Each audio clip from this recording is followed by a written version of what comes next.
My Studs Gamers Club has been a train wreck. Every single game we play, they figure out all the rules, and they use the rules to make us look stupid. So they're smarter than you and beating you at all the board games? Yes. No!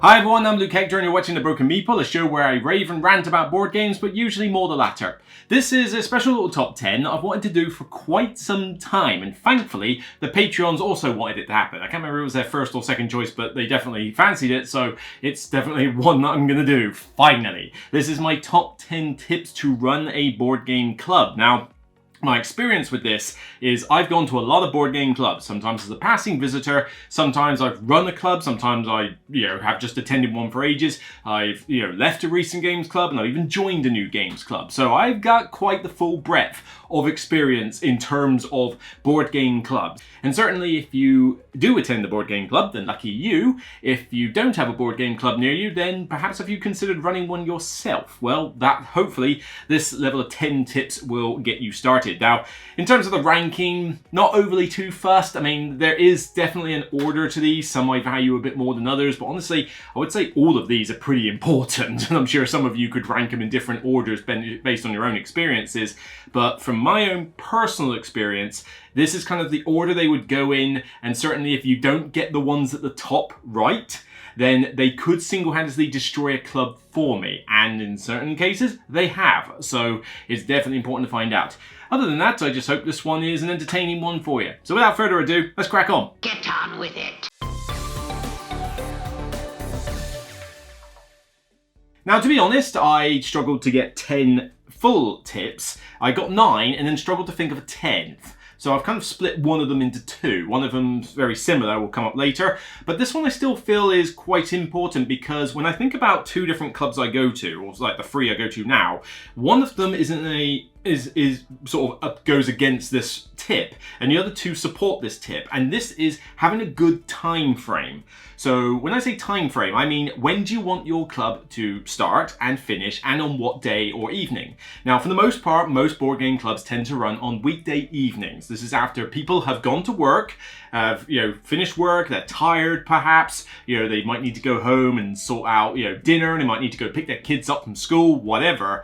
And so how long you're going to run the club for afterwards is a factor. On top of that, from a gamer perspective, what kind of games are you going to play? Because if you want to play a big game of, I don't know, say, Power Grid or, Tricarion or, Caverna, that sort of thing, then you're going to need a few hours to be able to get through those games. If the club's too short, you won't be able to fit stuff like that there.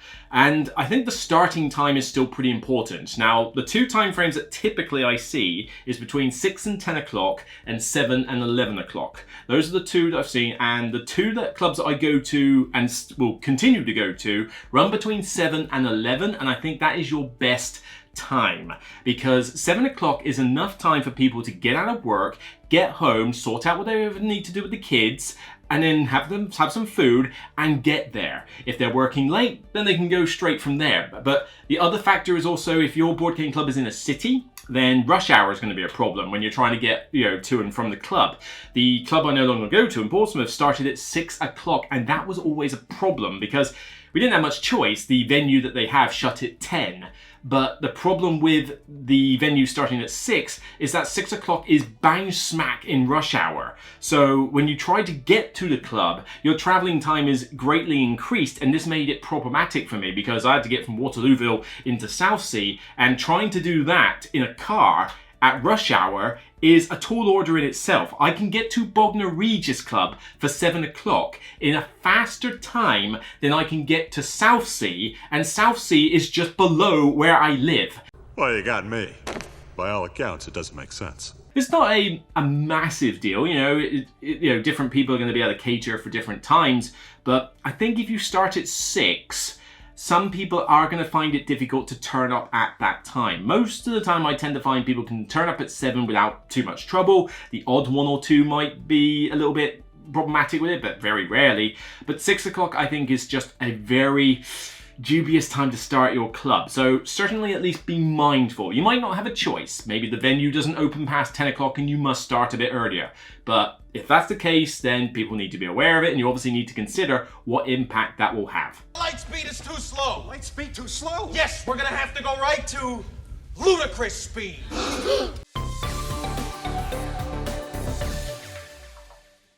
My number 9 is one that will go away relatively quickly, but you need to know on the onset, what is your target audience for this club? So what kind of players are you looking to get there? If you're starting a club just with you and your mates, then why are you starting a club? Why don't you just go to each other's house? But what I'm talking about is what kind of games and gamers do you expect to be at this club? The 2 examples I can think of is that all the clubs I go to at the moment cater for all types of gamers. So you could turn up as someone who's never played games before, and we will find something like Ticket to Ride or Sushi Go, whatever, to play with you, and we have nice gateway games like that. But then I can still go to my Southampton club, bring Ark Nova, and find 3 people who know how to play Ark Nova, and we can have a big, nice, long game of that.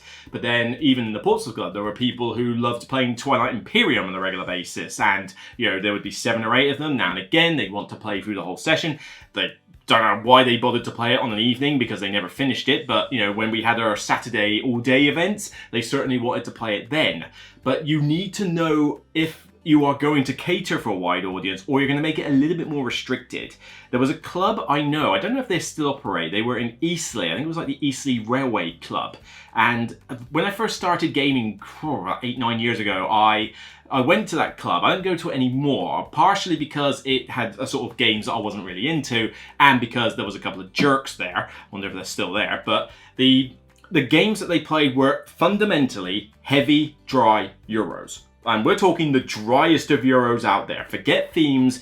These are the Felds, these are the Power Grids, the train games, 18XX, you know, Chicago Express. You know, these are the very dry, heavy games, the ones that I don't tend to like. So, you know, the games that were being played weren't for me, but that's all they play. You could not go to this club and play, you know, Architects of the West Kingdom. You couldn't go there and play Camel Up. You know, it's not going to happen. You're going to have to play these types of games, and that's fine. If that's your club's intention and you only want that type of thing, then fine. But be aware of it. Don't get somebody into your club and coax them in, hoping, oh yeah, we got a new member here. Look, they're just joining this week, and then try to force them into these types of games when they either don't like them or if they've never played that kind of thing before. Like if your club is literally only going to cater for heavy gamers, regardless of theming or anything, then don't try to coax in somebody who comes along to the Claim Club and thinks, well, I'm kind of interested in games, but I've only really played Ticket to Ride or something, and then sort of like, oh, that's fine, you'll be able to get Power Grid, it's fine, the rules are easy, not a problem, and then watch them basically cry at the table and never attend again. You gotta know what you're doing, and most game clubs will cater for all types of gamers. I think the best ones will cater for all types of gamers. I think if you restrict it too much, you are doing yourself a disservice to not only your own club, but also I think to the hobby, frankly, because we want to get lots of different people included in the hobby, and if you close yourself in the knit group like this, it's only going to hurt. And we're going to see this theme touched up upon later in this episode. But that's all I'm kind of saying with that. Just know from the get-go what type of games, what type of audience you want for this club, and stick to it. Don't try to divert from it. Don't try to sort of pull in anybody that you can find just because they fancy joining your club, because it's wrong to get members into your club who aren't going to like what you're doing and get put off the hobby for good. That would be worse than simply just waiting a little longer before you get the people you want. My number 8 is an idea we had in our Southampton club, but we've also incorporated it into the Portsmouth club to an extent, and this is to consider playing filler games for the first maybe 30 minutes, hour of your club. And the idea with this is, as I said earlier, the time frame is going to be important. I think this tip is very important if you're intending to start in that rush hour period, because people are going to struggle to get there for the big main event. And the worst thing you can have is that you can have your club start at a specific time, people instantly jump into the big heavy game, start teaching it, start setting up, and then 15 minutes later, the other person turns up who was interested in the game. You might argue, well, that's their time management, but it's not easy to get to clubs for, like, say, 6 o'clock, for example. This is going to happen. Now, what we've done in Southampton and what we sort of did in Portsmouth was to have basically the first half hour of the night is only light filler games. So if you turn up on time, you get to play like, Splendor, Century Spice Road, Sushi Go, Seven Wonders, not even Ticket to Ride, not even really Seven Wonders. We're talking like quickie card games, maybe a social deduction game or something, just one. Fantastic. You grab this little beauty, and this can keep you catered for as long as you need before people turn up. Something like Love Letter, for example, also another good deal. But even like a little party game like Dixie, you're playing something nice and light. And with this, you'll be able to, get everybody there. And then once it gets to the end of that particular time, then you start the main events. Now, you don't have to say that everybody has to do that. You could have some people who, look, this game's going to take us a good 3.5 hours. We've only got 4 hours at this club. We need to start it on time. That's fine, but then they already know that. But for the group in general, try and have, say, like a filler section for the first part, just to get people in, especially if they've just come from work or they've had to rush in. It's like, oh, God, what a day I've had. Oh, God. Something nice and light. This is good. This is good, this is good, and then the main event. And they can continue playing like filler games for the rest of the night if they want to, but at least it just eases people in. And we tried something in Portsmouth. It was one of my ideas where we had a welcome table, where the table was there solely for newer players, and it was only going to be filler and light games. Now, I thought this was a good idea at first. I kind of regret that decision. Yeah, I can make mistakes. Ha ha ha! It was actually my idea. Ha ha! Well, it's not very clever. Ha ha! You. I don't think having just one table catering for it works out. I think you need to set it as like a global thing for the club and not just have like a little bit over there, because it can almost feel kind of exclusionary to some point. Like, oh, you're not here for the real big games and events, well, you go sit on the remedial table over there. It kind of does feel a little bit degrading to that extent. But yeah, just consider it. You don't have to. Maybe this could have been my number 10 because I don't think it's as important, but it's worked for the clubs that it's featured in and is worth considering. My number 7, you are going to need some players willing to teach. And I don't just mean teach the games that they've brought along themselves. I mean teach new players games if they've never played games before. You have your club, you have people there, you think, oh, well, it's going to be the same members that come along and we'll play these games and that's fine. But then you get 2 new people turn up, someone and their spouse. They turn up and they think, well, we play the odd few games together or something, but we'd like to join in something, but we haven't really played that many games. Well, someone needs to be able to sit down and teach them games. That's going to be somebody in the club. Somebody who may have been wanting to have played a big game of Ark Nova at that time. But it's like, you know what? You play the Ark Nova game. I'm going to help these 2 settle into the club. We're going to play something lighter, something that I can teach them nice and easy. Now, that tends to fall to me a lot with some game clubs that I've done in the past, because I like teaching games. I like teaching games. I like to think I can teach games pretty well. Nobody's really given me a review of such a thing, but I like to think that when I teach games, I've got pretty much most of the basics down and a few good little skills on top of that. I don't know, maybe Paul Grogan needs to give me a little TT session or a little review session, who knows.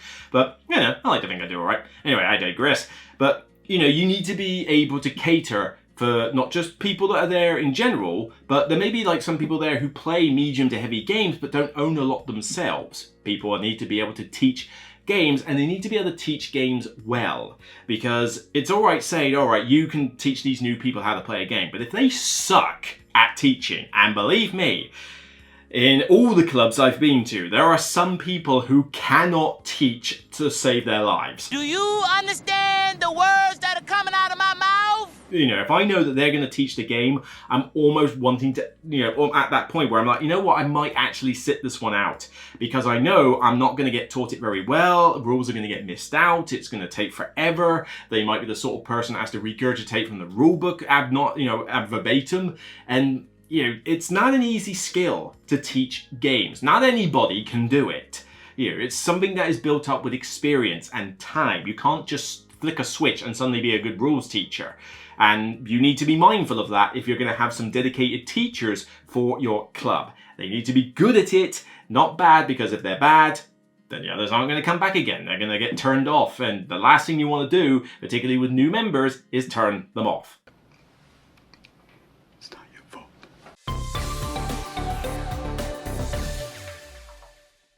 My number 6. Now, you already have your time frame set down, so you know that this is going to be between 7 and 11. Fantastic. Where are we going to play?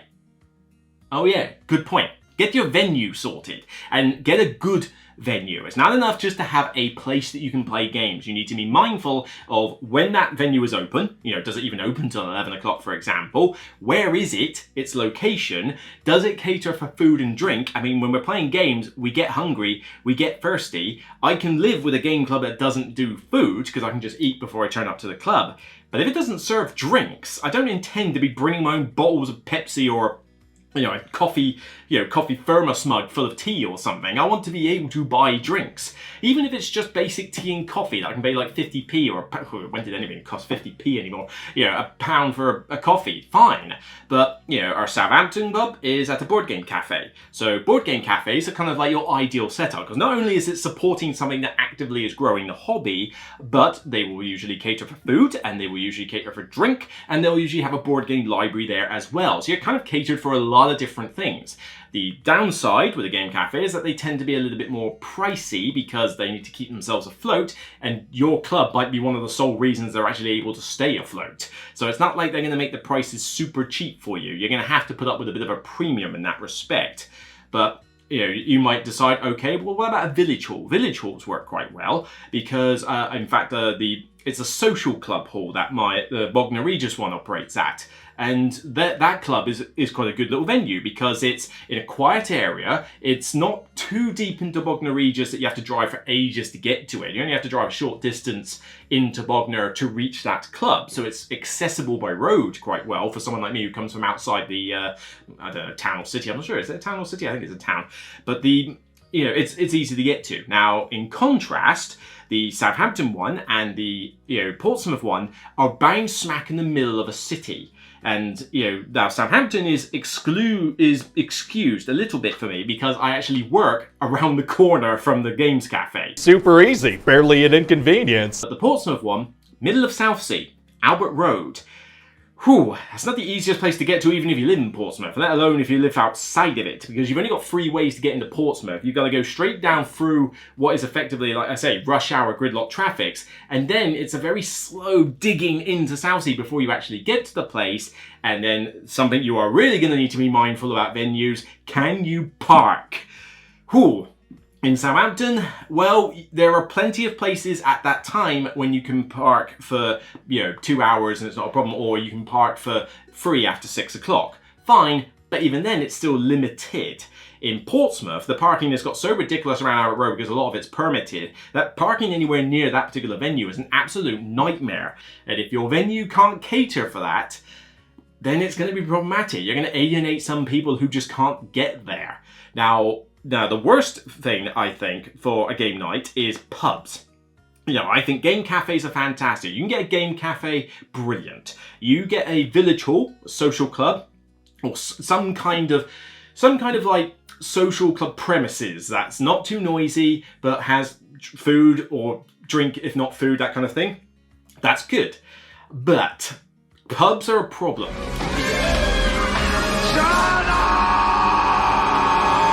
They can be noisy. If your game night is on a Friday or a Saturday and you're trying to do it in a pub, then good luck to you, sir, because that's going to be noisy as hell. But even on a busy night, you may just have a situation where you can't hear yourself speak, or you might not even be able to get great tables. I mean, they're going to have to section off entire bits of the pub for you, and they might not be as willing to do that if, say, the Euro final's on.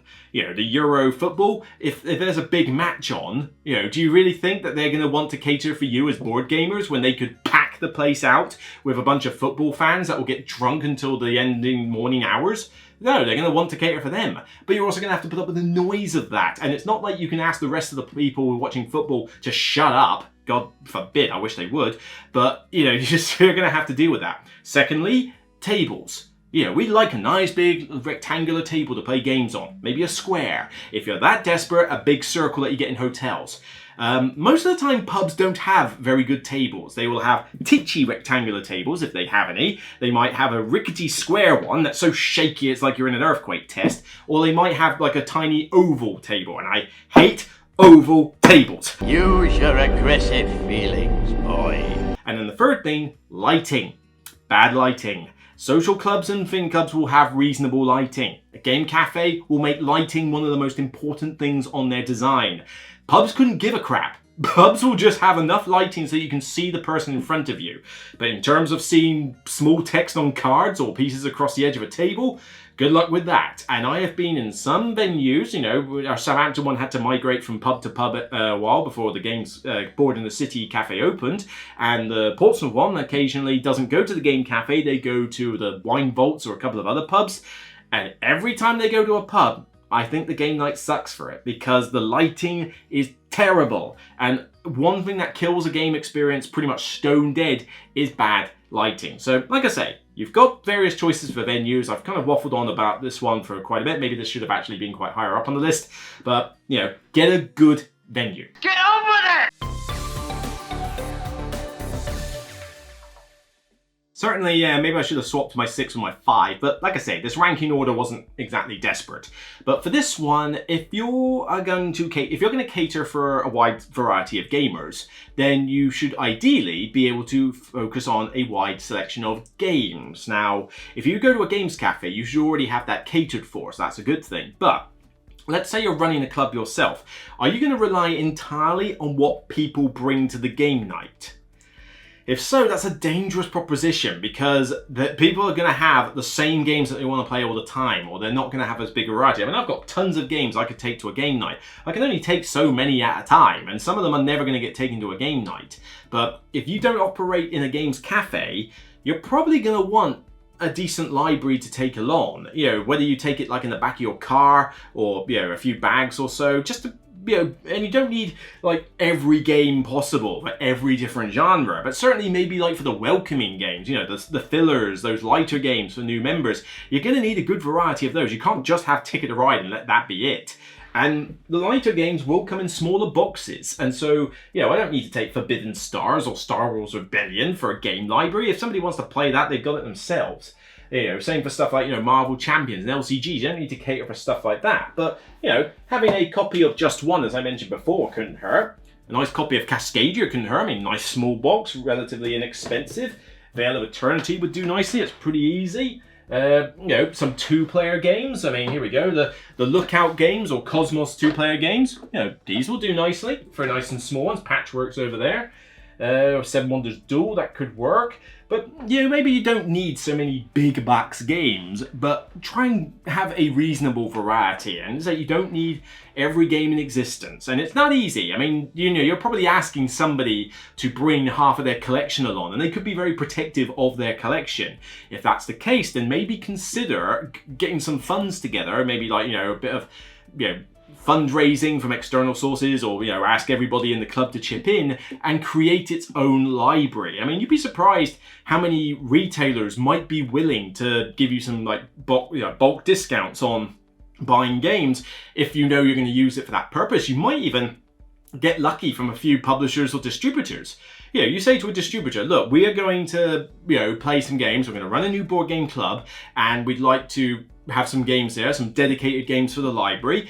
Anything you'd like to supply, we can certainly make it public knowledge that you supplied these games to us. You know, get yourself a bit of advertising, a little bit of a, you know, public reputation boost, and some of them might be willing to do that. You'd be surprised, particularly with the staple games. I'd like to feel that you could probably convince someone like Asmodee maybe to, you know, give your game club like a copy of Ticket to Ride, Catan, Splendor, you know, Azul, you know, those staple gateway games. I reckon it would be doable. I'm not saying you can always do it, but it's worth a try. But, you know, if you haven't got the means to do it, then fine.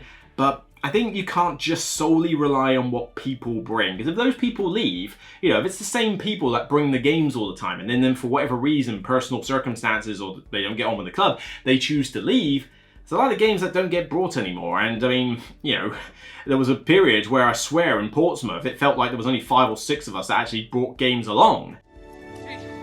I hope she didn't forget anything. That's something to bear in mind.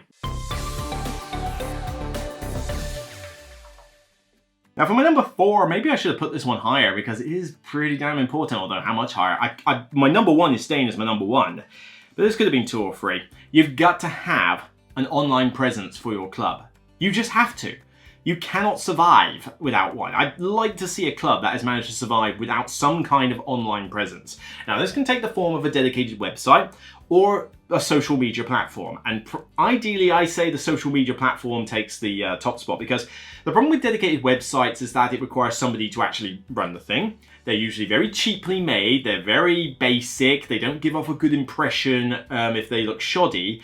And most of the times the SEO scores, the algorithms and that for Google and stuff, aren't good enough to actually appear in most search engines. So they tend to get lost in the ether, really. Whereas a social media platform, particularly Facebook and Instagram, is a very good way to get new members. Now, there is an alternate website called meetup.com. Our Portsmouth group actually managed to get quite a few members from that. Unfortunately, the problem with meetup.com is, whereas it's a good advertisement for your club to say, right, somebody goes on meetup.com and says, I want to find board game clubs in this area, and it will come up on the list. Great. But meetup.com has some really crappy forum discussion tools or whatever for the actual page itself. So honestly, it's pretty much there as an advertising slogan, not as a good discussion tool or things to host events on. It really just doesn't seem to feature that well. While Facebook is, as much as it's a cesspit for a lot of the basic groups, and that can include board game groups to some respects, but the platform to run your own page, to run your own group page for, Southampton on board, Portsmouth on board, Bognor Regis, Gaming Association, all three of them have got Facebook groups. And, I have run, those Facebook groups in some respects, and they are very good because people can just go on, send messages, they want to ask a question or check if somebody wants to bring a game and that, or do stuff outside of the club, they can go on Facebook for that. They're a good way to post photos, and this is why I say Instagram as well, because as much as Instagram is not a good discussion platform, if you want to show off that your club has got a lot of activity and what kind of games you play, Instagram and to a second extent Facebook are brilliant for showcasing photos of all the games that get played in a session. I mean, have an Instagram for your page, Instagram for your group, and just have somebody in the club who's a dedicated, maintenance person for that. So every time at the club, they go around with their mobile phone, take a few pictures of the games, and then they stick them up on Instagram, use a few filters to make them look nice, and there you go. And then somebody who finds your club on Instagram can go, oh, there's a club over there. And it's like, oh, right, they play that, and they play that, and it's colourful, it's nice, and it can do a good job. Now, obviously, have somebody who can take credible photos, and preferably with a good camera, a decent mobile phone at least.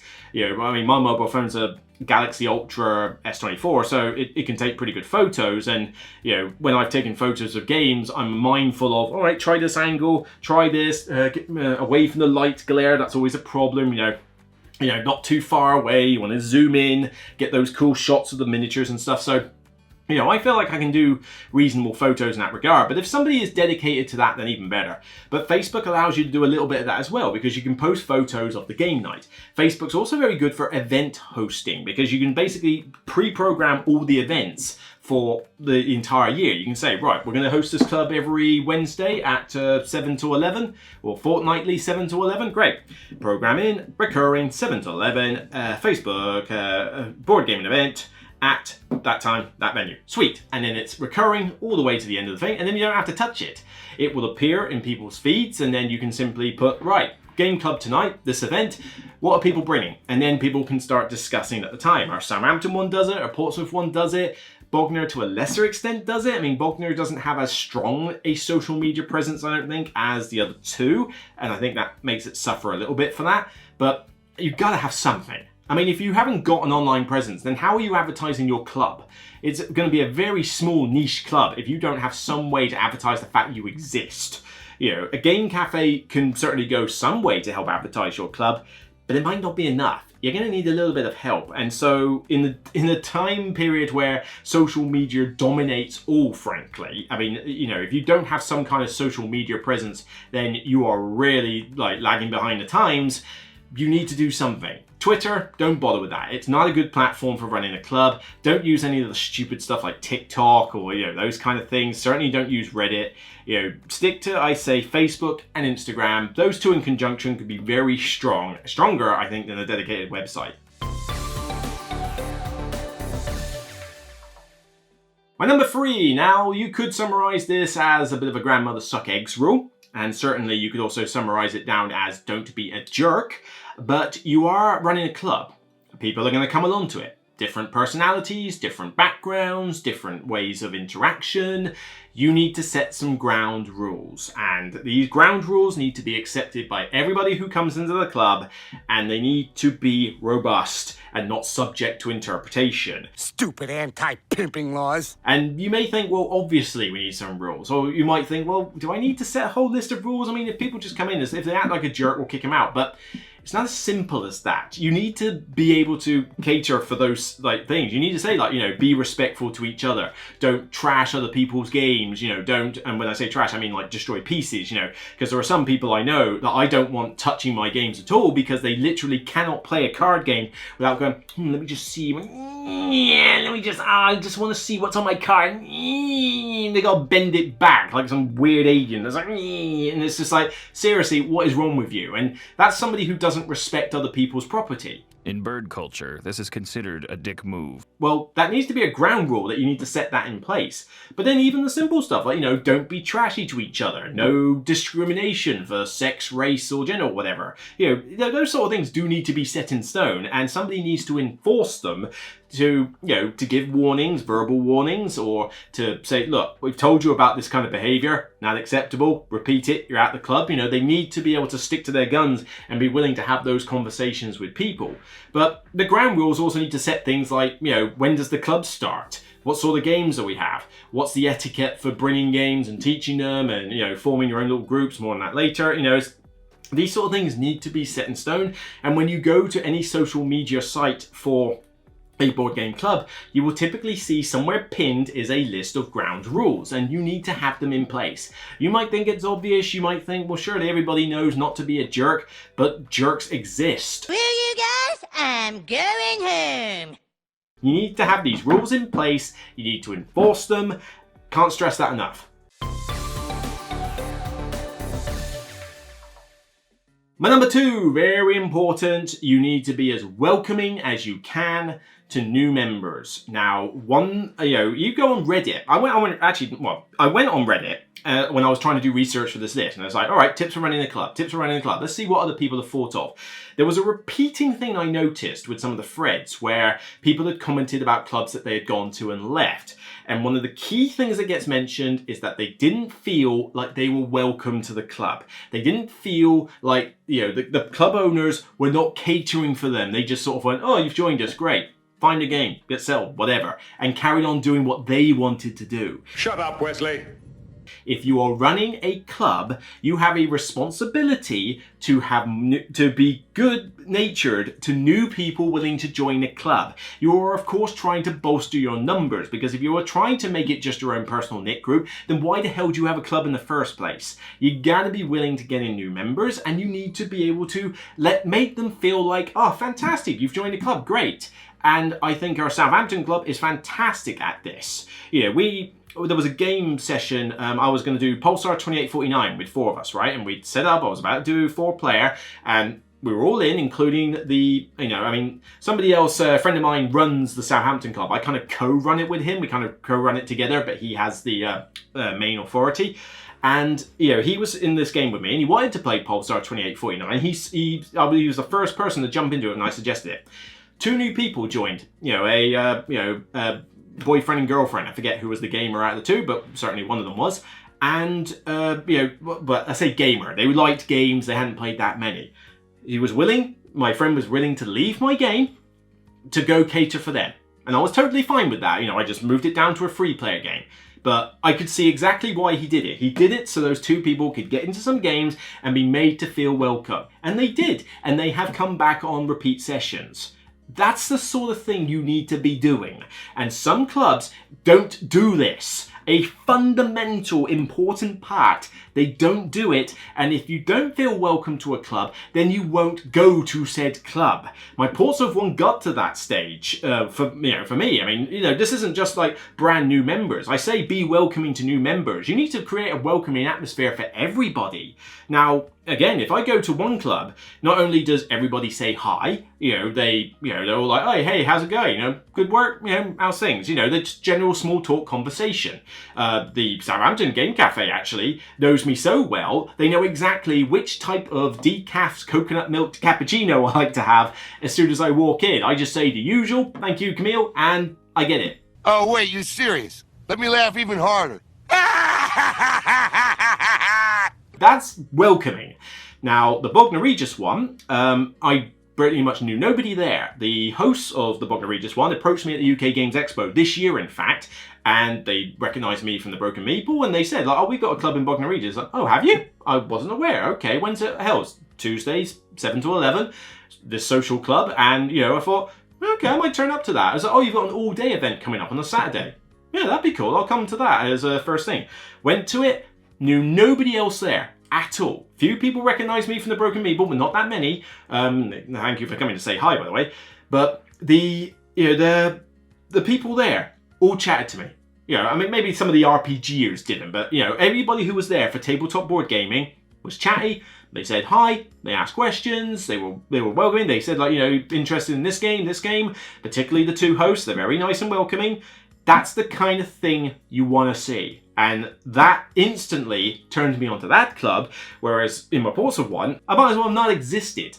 I remember going to an all-day event recently, and there's like 30, 40 people there.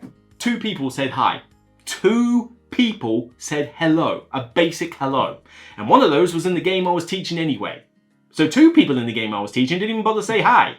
Hooray! People are paying attention to me. Do you go to the same restaurant again if they literally slam you down on the table and just go, what do you want on the order? Yeah, fine, beans on toast, yeah, whatever, get it for you. You know, they don't. You know, there were greeters at game clubs. There were greeters at events. The restaurant waiters and waitresses are supposed to come to you and make you feel welcome to be there at the restaurant. Yes, it's for corporate reasons. They want you to sit there and pay money so that they can get a wage. But they still want to do customer service effectively, you know. If you're not going to create that welcoming atmosphere for current members and for new members, the club's going to fall apart or it's going to go stale and never get anybody new. But trust me, that alone is not enough. My next point pretty much kills any club for me. Pleasure to be meeting you. Quite a pleasure. The big one. And some people are going to disagree with this one, and certainly I have voiced my opinion about this in the past, you know, in various places, and, you know, sometimes it's met with, oh yeah, that makes sense, and sometimes it's met with opposition. And I can see where you're coming from on both arguments. You know, there's a pro and a con to both sides of this coin. But for me, this is a personal tip for game clubs, where I think that if you fall into this trap, your club will be a club I don't want to attend again. And this is probably one of the single biggest reasons I don't attend my previous Portsmouth club anymore. I mean, there were several reasons, but this is definitely one of the big ones, okay? And this is beware of cliques. What the hell are you talking about? If you don't know what a clique is, C-L-I-Q-U-E, the Oxford Dictionary defines it as a small, close-knit group of people who do not readily allow others to join them. This is something that I see in a lot of board game clubs that I have visited, and this single-handedly, you know, not single-handedly, this was one of the dominating factors that killed my likeness for my old Portsmouth group. And, you know, I see it prop up now and again, and we try to, you know, in other clubs, you know, even our Southampton one in that, we try to squish it when we see it, and it's a bigger deal than people realise. What I'm getting at is that you have, say, 25 people that are regulars at your club. You know, your Facebook group might say you have 600 members. It doesn't matter. Half of those could be spam, you know, and then the rest are people who might attend once every 3 months or whatever. But you might have, say, 25 regular members. Now, how many of those members play with each other and mix things up a bit? What tends to happen is you get these groups of people who will only play with their specific group of friends, and they won't allow others to join them to play these types of games or to like broaden their horizons and that. Now this can come from, you know, the fact that somebody has joined the club with their group of friends, in which case they always just want to play with their group of friends. This has also come from an experience with games, so heavy, medium, light. You know, people that are more used to playing the heavier games might only want to play these sorts of games with the, you know, close-knit people who all play these games religiously. They won't be willing to bring in other people to maybe venture out of their comfort zones to play these types of games, and so it doesn't broaden the hobby in that respect. But the other thing is that this kind of links to my previous point about trying to make the club welcoming. You know, if somebody turns up to a club with 25 odd members there and comes along for a few weeks, if during those weeks, out of those 25 members, 22 of them are constantly in games with each other, and you have no chance of getting in their games, then how does that make you feel? It just makes you feel like you're not wanted. And I ended up in a situation where, it was basically Russian roulette. Like, I'd turn up, I'd have a bunch of games that I'd be willing to play.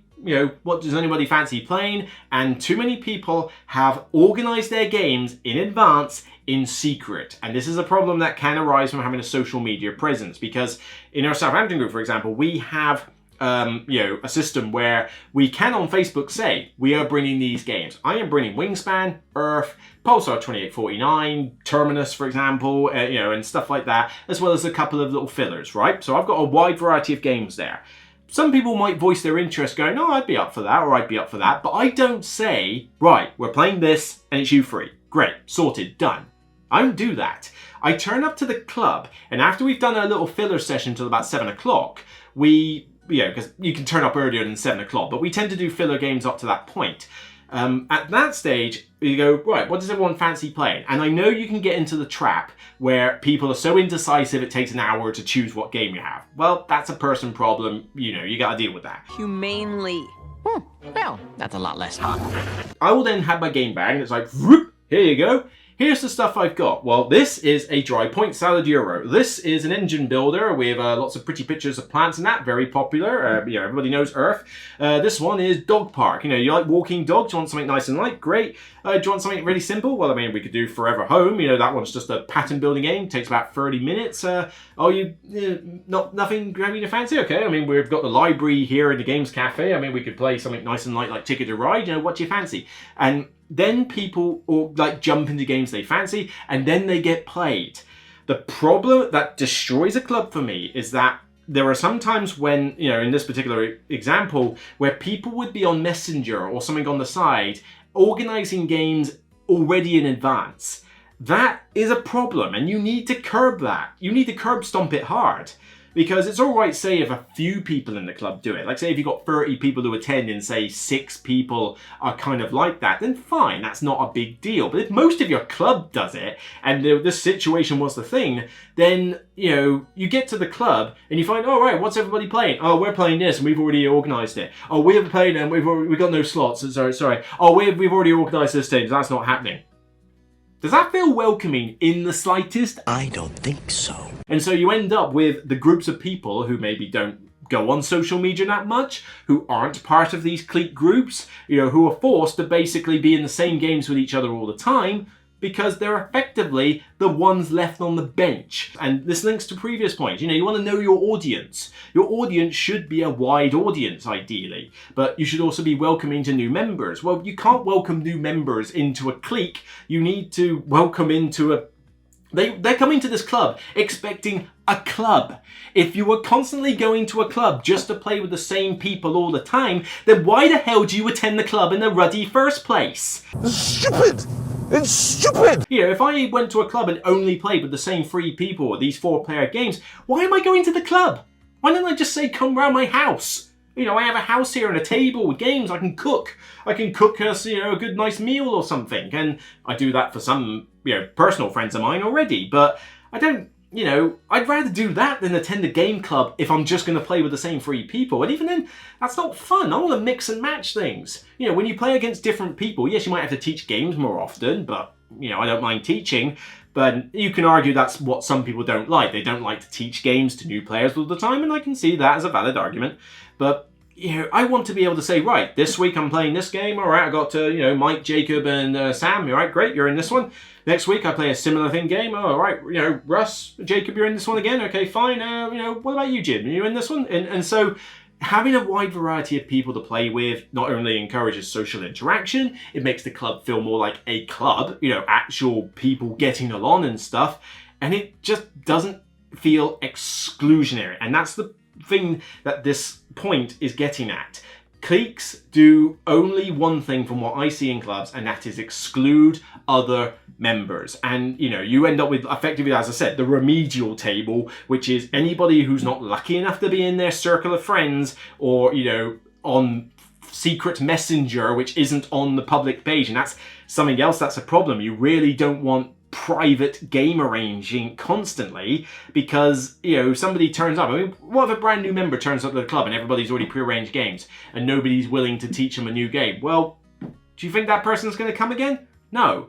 And if they turn up the second week and they go, well, I notice a lot of people have kind of already prearranged their games or something, you know, I mean, can I join somebody else this week? And if that's not the case, then why would they attend again? Know your audience, be welcoming, and I just gotta say, beware of cliques. I hope I'm pronouncing it right. If not, sorry. But, you know, this really does kill a club for me when I see this happen. And as I said, there were multiple reasons I've left one club to join another. And, you know, this is one of the big reasons behind it. You know, there are certainly other reasons that you know, compound this. But this one is my number one, because I just think that if I see a club, you know, do this and it's not kept in check, it's problematic. I mean, even I'm not saying every club does it. I mean, our Southampton club has a few people that tend to play with each other all the time. But we're talking 4 or 5 people out of 30 plus that can turn up. You know, there's still a wide variety of stuff that happens there, and so the club does better for it. You might disagree with this as my number one, which I can understand, but it's a big one for me, and when I was doing my list of stuff, it was the first thing I thought of. And it was that strong on my mind, it had to be my number one. So there you go. My top 10 tips for running a games club. You can put them in whatever order you like. You can certainly decide that some are better than others, but you know, I don't think there's going to be too much disagreement with some of the points here. I feel like they're pretty important points, but if you do have something that I didn't mention that would be useful as a tip for other people, then by all means hurry up and get it in the comments, because this isn't just meant to be my 10 tips. I want it to be 10 tips plus what other people have done. And if you run a club, or attend a club, or know of situations where you've been, in fact, yeah, put some examples in there. You know, have you been to a club and something like this has put you off, or a reason that or a tip that I didn't put on the list has put you off the club? Then by all means, tell us your story, tell us your example, and let us know, because it will be useful information for others. But if you have tips that I haven't mentioned, and again, by all means, get them in the comments. I would love to hear your discussions, because I think it will be pretty cool overall. But yeah, I don't think there's much more to say. If you are intending to run a club, then by all means, good luck to you. I have run a club, I have attended multiple clubs, I now attend 2 clubs regularly and do stuff outside of them. You know, board game clubs are necessary to grow the hobby, and if you have one near you, fantastic. If not, consider starting one and follow some of these tips and you'll be off to a pretty good start, so good luck to you. Hopefully I'll get to attend one of your clubs in the future. So that's it from me on this episode of The Broken Meeple. If you like what you see, then please thumb it up on YouTube and let me know in the comments what you think, and obviously, like I say, get those discussion points flowing. Check out the other content I've been doing recently. I've done both the base game and the expansion to Dog Park, so by all means check out that, and there's going to be more reviews in time. There's going to be one on Empire's End, there's going to be one on Terminus. I have a Wild Gardens here on a table that I'm checking out. That's going to be a review. I have a little party game called Free of a Kind from Weird City Games. You know, that'll be in the works. Some of these will be video reviews, some of them will be podcast reviews. We'll get onto that.